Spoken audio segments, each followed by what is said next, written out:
Hi there, I'm Sylvia. And I'm Ashley. And today we're going to take you through the prompter, graphics, tape, and various transmission signals. Let's start off with the teleprompter. The teleprompter turns script into a scrollable graphic. The monitor is in front of the camera and it projects the image onto a one-way mirror. There are two main modes. Edit mode is where you edit and change the text, loading it in manually. And prompt mode is where you scroll through the text using the mouse pad, the space bar, or another specified mechanism. There is also something known as editing on the fly, a mixture of edit and prompt mode. This is used during breaking news. The producer is the one that usually controls when editing on the fly, so they can add in any necessary details, since they're likely the most familiar with the story. Normally, the person who controls the teleprompter is known as the prompter, and they're stationed in the control room at a computer. The prompter has a significant job. It's important that he or she follows the pacing of the anchor. You can't just put a teleprompter on autopilot.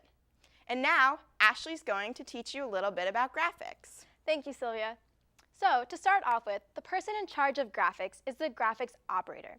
This person works in the control room and is in charge of creating and managing the graphic files.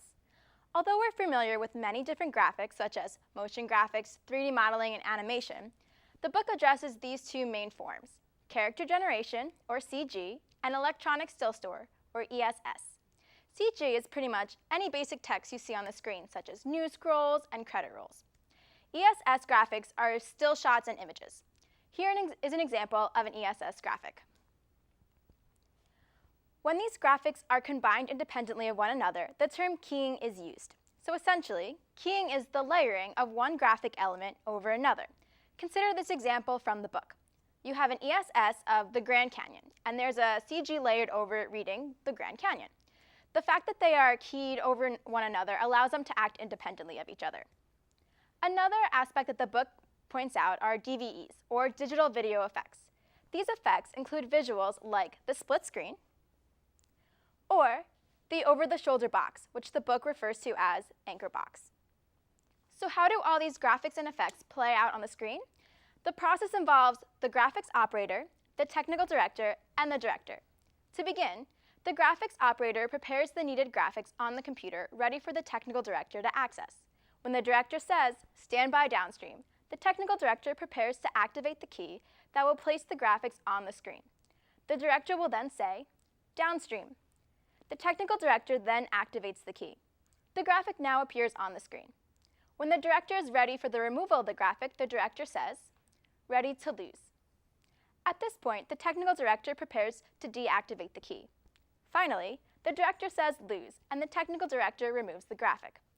Although the graphics operator has a big hand in the creation of these graphics, the timing and keying of the graphics is left to the director and carried out by the technical director. Well, that's all for graphics. And now back to Sylvia to learn about the tape operator and broadcasting live. The crew member responsible for clips is referred to as the tape operator, or just tape for short. The tape operator locates and organizes clips for playback. The tape operator is usually located in the master control room. Most video clips are housed on a server, so the operator does everything digitally. He or she also records the actual program, making sure there is clean sound and audio.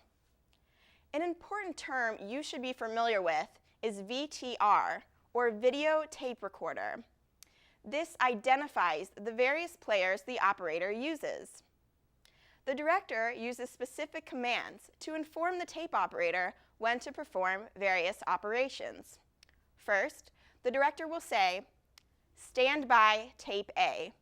The tape operator will then make sure the tape is on pause and cued to a 3-second pre-roll.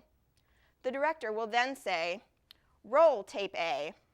The tape operator then presses play. After the clip is no longer in use, the next clip can be called up.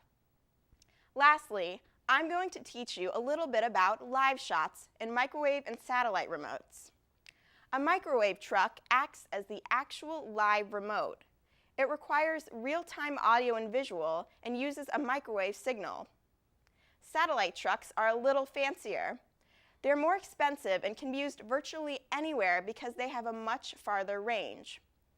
But those aren't the only two options to transport feeds. The reporter can always shoot and edit the footage in the field and send it into the station. For example, photographers at Comcast Sportsnet film the reporter doing a stand-up post-game and then feed the tape back to the studio so they can put it on the air. It is not in real time, although it airs soon after it's sent over. And that's all about feeds. Well, that's all we have today about prompter, graphics, and tape. We hope you enjoyed this show.